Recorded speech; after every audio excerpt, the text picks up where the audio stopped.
बोली बोली शंकर भगवान की।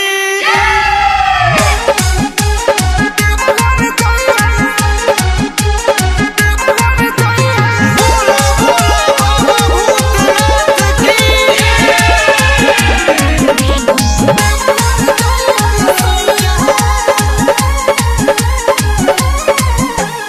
पाउडर की रिमिया लगाइए ले लो, अखिया में गजरा सजाइए ले लो राजा।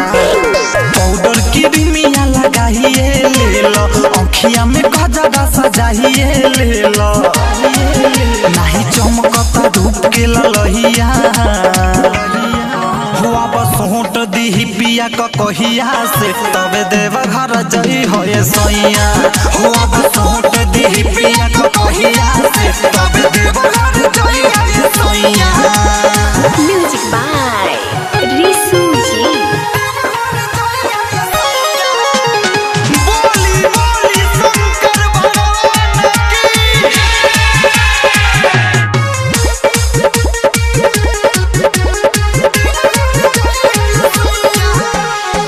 पिन्हले बाहर गेरुआ कपड़ा, कोइला नाही टीका हो। ऐसे बन के जइब देव घर, चेहरा लागी फीका हो। पिन्हले बाहर गेरुआ कपड़ा, कोइला नाही टीका हो। ऐसे बन के जइब देव घर, चेहरा लागी फीका हो। भल गम छाए गो पिठैया,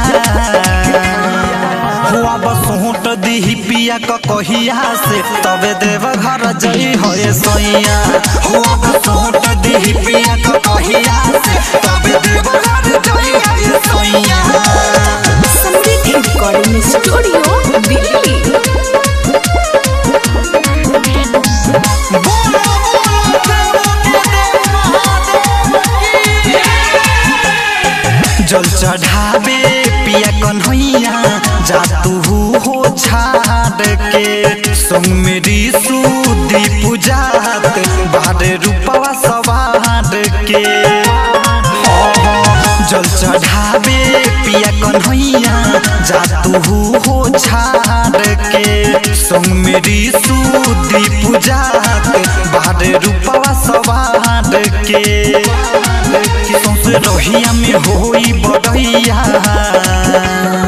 हुआ बस होट दी पिया कहिया से, तबे देव घर जई होए सैया।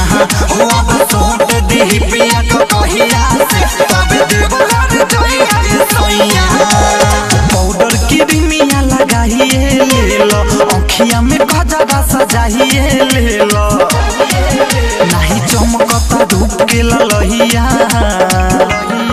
हुआ बस होट दी पिया कहिया से, तबे देव घर जई होए सैया। हुआ बस